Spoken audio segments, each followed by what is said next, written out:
2021. I'm here with the BE Collection. I'm Diane Barrett. I'm here with Kathryn and Louyse.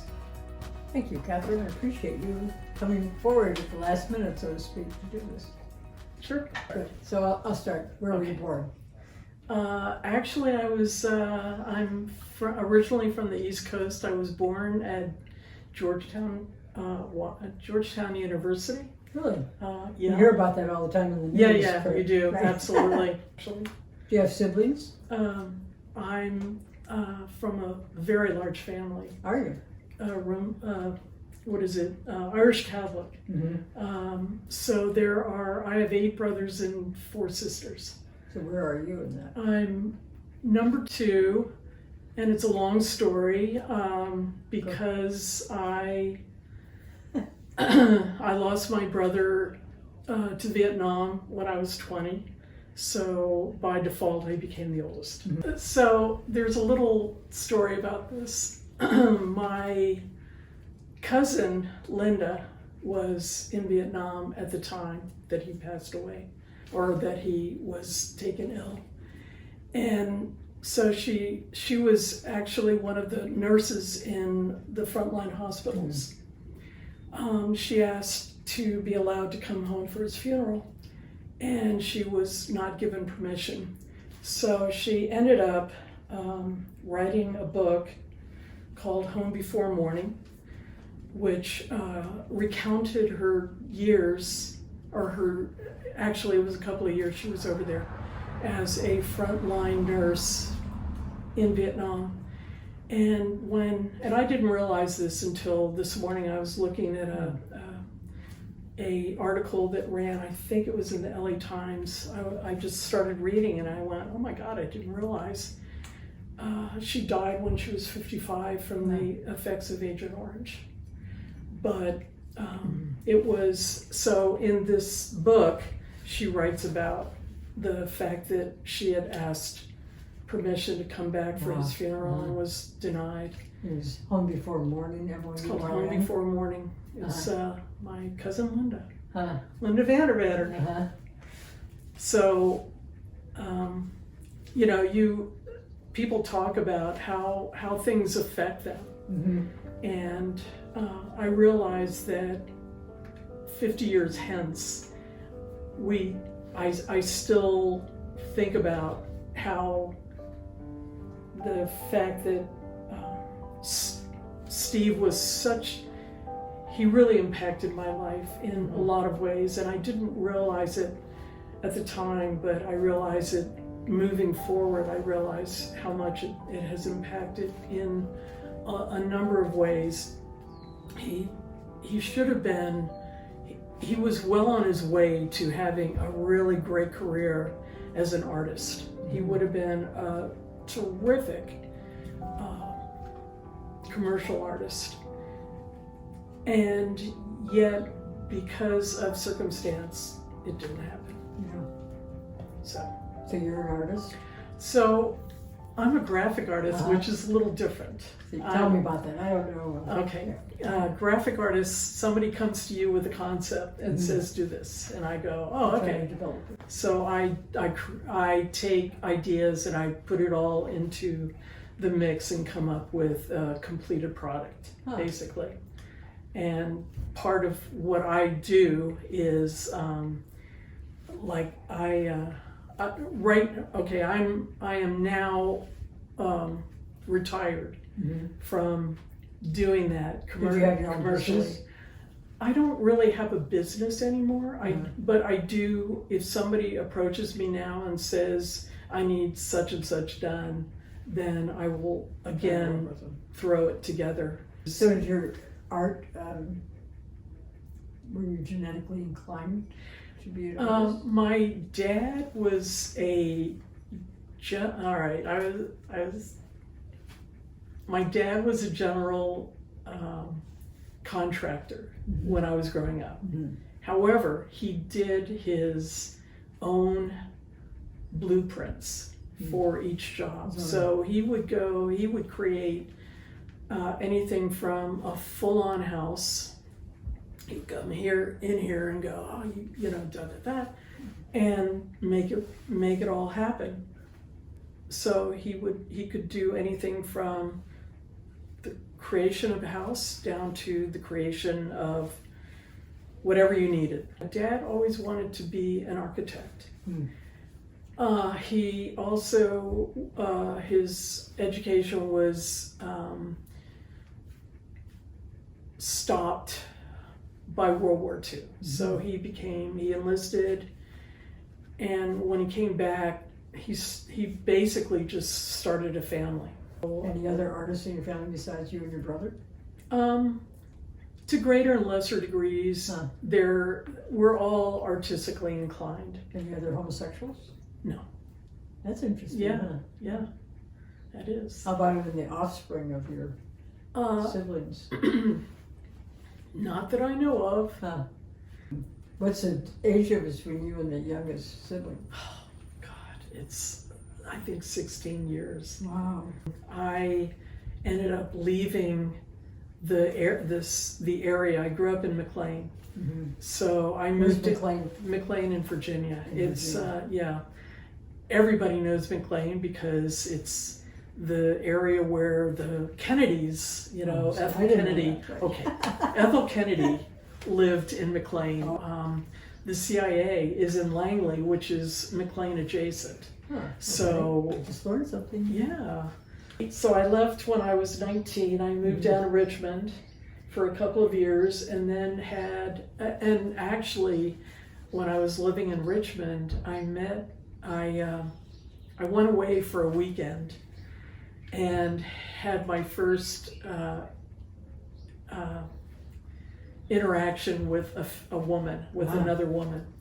So I just turned 20, excuse me. So were you aware of your sexual preference before that? Not at all. But this woman must have been quite something. No, it was, no.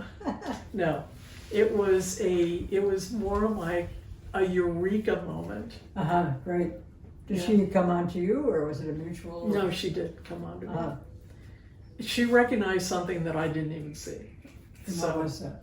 Pardon me? What was that? That there was, that she thought I was gay.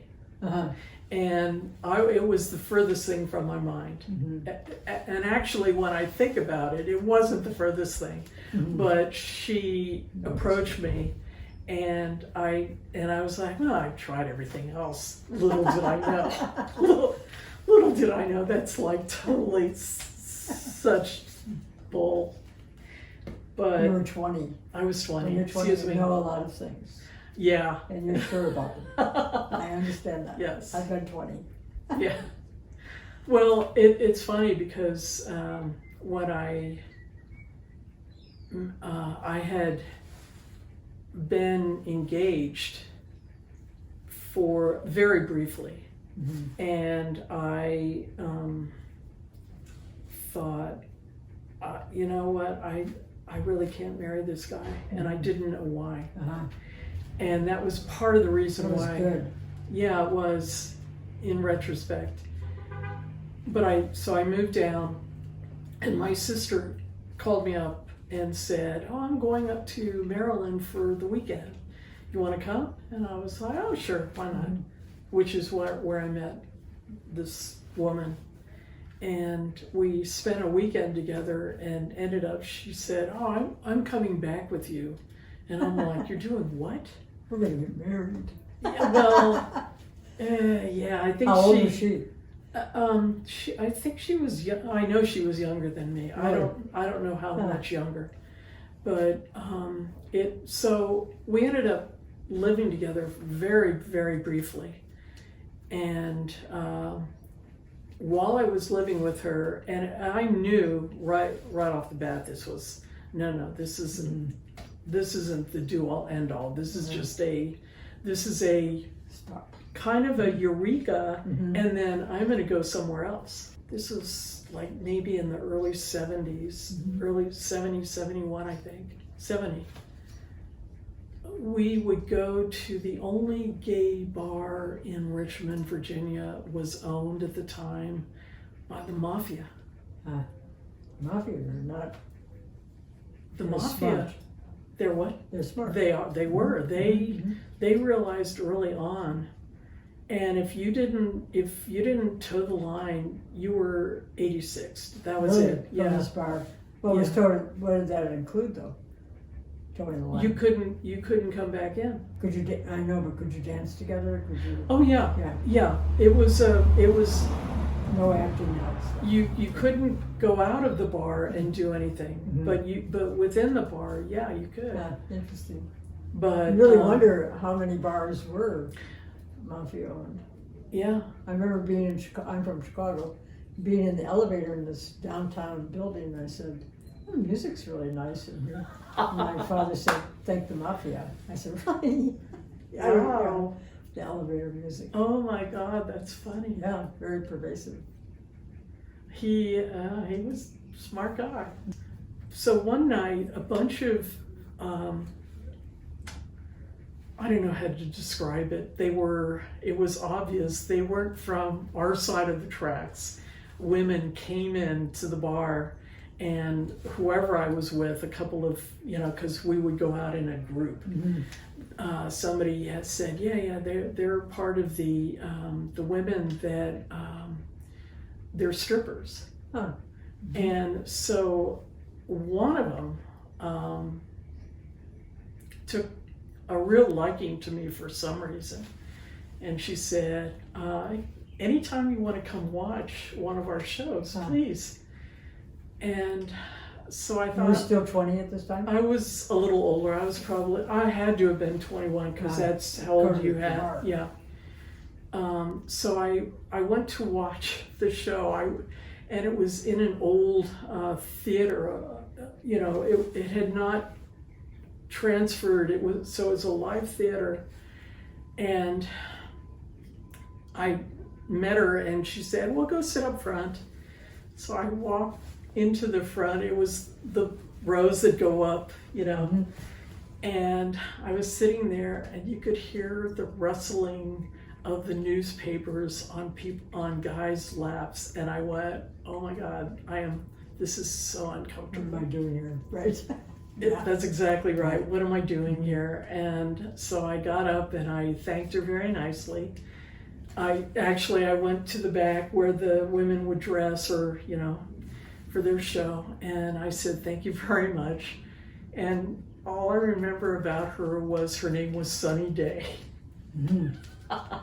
And so I said, "Thank you very much. And I'm leaving now." Right. Has there been anybody or person or situation that made you say, "Aha, this is what I'm going to do. I'm going to be a graphic designer"? Yes. Inspired you, mentor, that kind of thing. Well, when I was living in Richmond, what I did not tell you was a friend and I got a job on a crew that was part of the crew putting the new freeway into downtown LA. We were part of, I was literally in the trenches digging dirt, and it was a really hard role to be in. And then while I was doing that, I met a woman who was a singer-songwriter, and I was still living with Lisa, and she said, we kind of started seeing one another, and she said, "You know what? I am moving to California. I'm moving back to California." And I was like, "Oh, really? Oh, okay." And she said, "Would you like to come?" And I said, "Sure." So we loaded up our stuff in this little U-Haul, and we drove out to California. From where now? Richmond. Mm-hmm. We went to Santa Cruz. Yes. You left a relationship? Yes. I left Lisa. I said later. This is all like very quick, which is how I got to where I am now. I met a woman, and she said, "Oh, I'm going back to she lived in Santa Barbara, and she said, well, come down to Santa Barbara. And I said, oh, okay, because there's nothing keeping me. At the time, there was nothing keeping me in Santa Cruz. And How'd you finance all these travels? You just, Did you work? when I lived in Santa Cruz, I worked for a restaurant, and actually it was a wonderful experience, but I knew it wasn't what I wanted to do. So you were able to get jobs pretty. So you're always able to get a job, you know. You don't buy that. I can't find work. It's kind of cute, you know. If you're cute, you can get away with it, right? Get you a lot of mileage. Yeah, exactly. And so I ended up going to Santa Barbara, and I ended up, I met a woman who actually turned me on to photography. She had her own darkroom. So we lived together for a couple of years, and Did then you go to Brooks there? No, Brooks was like way out of my league, but I did go to the City College up there, Right. and I realized, wow, this graphics is exactly what I want to do, because I'm not good enough to be a fine artist, or I don't know whether or not I am, but this, it combines a lot of different, sensibilities. So would you say, if you're giving advice now, to explore your options, not to shut yourself off? Absolutely. Okay. Absolutely. And if you can, Because it sounds like you did that. yeah, I And did. you still do it. Yeah, I did that. Yeah. Yes, I did that. You know, even if you're afraid, you've got to take the step. Otherwise, you will achieve nothing. My mother is, when my siblings told her that, by the way, Mom, your daughter has decided she likes women. My mother was being the good Catholic woman. She kicked me out of the house. She did. She did. Oh, Yes. no. And for many, many years, She wouldn't talk to you? she did not speak to me. Huh. And it Did was... you try to connect with her? No. No. I tried. Let me rephrase that. I did try. But, and I would fly back, and my father and I were still, we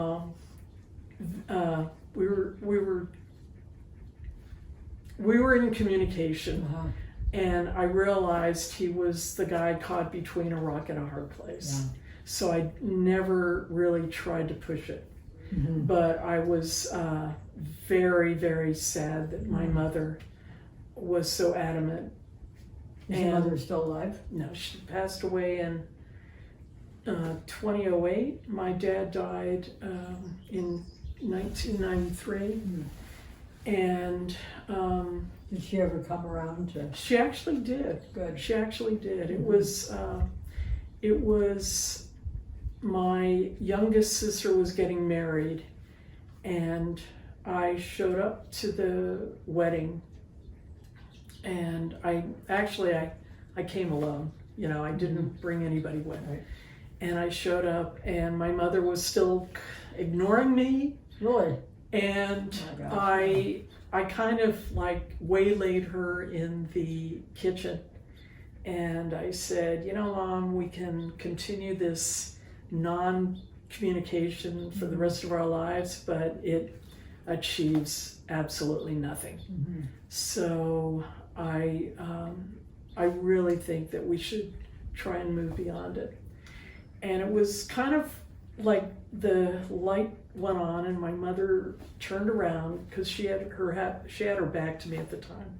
She turned around and she came over and she gave me a hug, or I gave her a hug, or we hugged one another. And then we went into the dining room and we talked for probably 2 to 3 hours, just talked. Just the two of you. Yeah. And it was, Did you continue to see her after that? oh yeah, Yeah. we, So that sort of broke the ice, as they say. we did. So how'd you meet Dora? Dora and I met through some mutual friends, and we you know, Dora is, it's kind of funny. I would see her and then she would disappear. And I found out later that she had a business to run. I didn't realize that at the time. So when we would go out for the dinosaur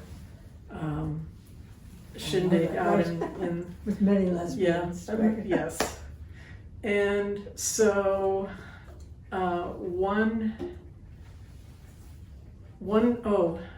okay, so we met. She would leave. I would see her the next year. She would leave, you know.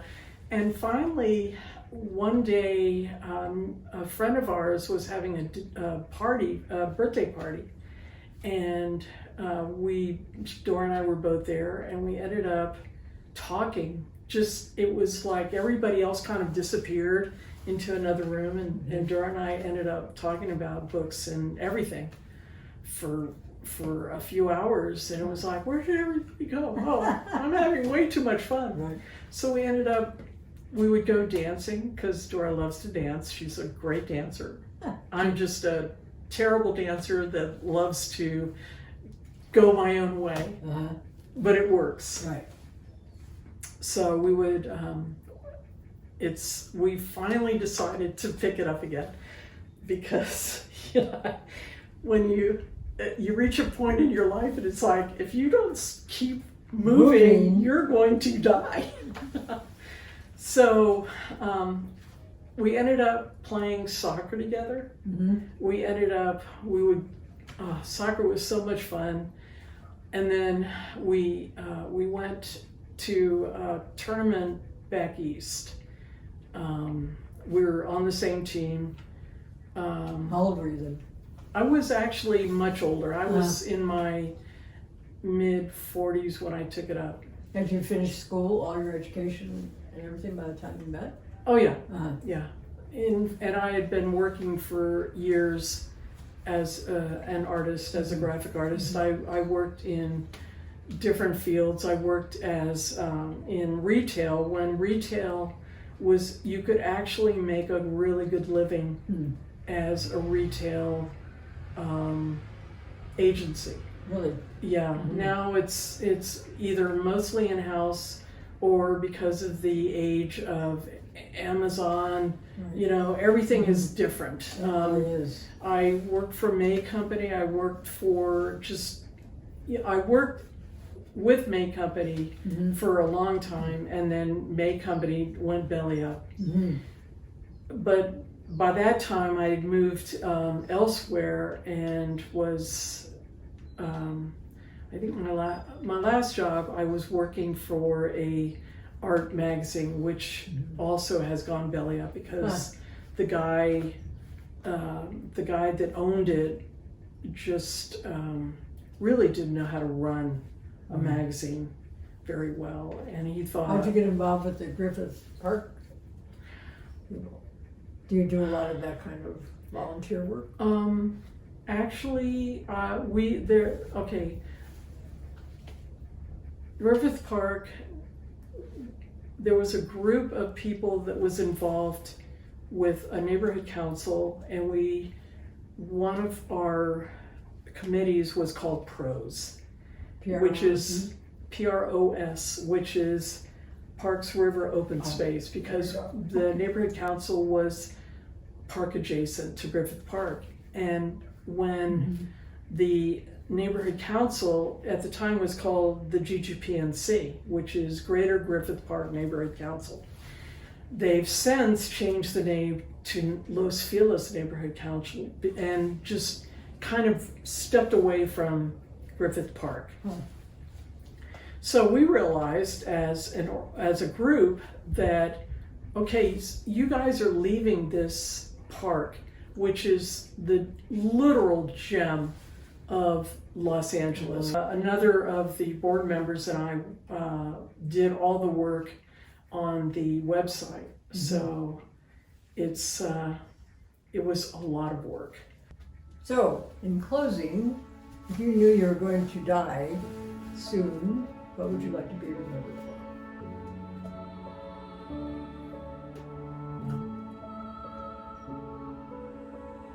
God, I've never thought about I that. know.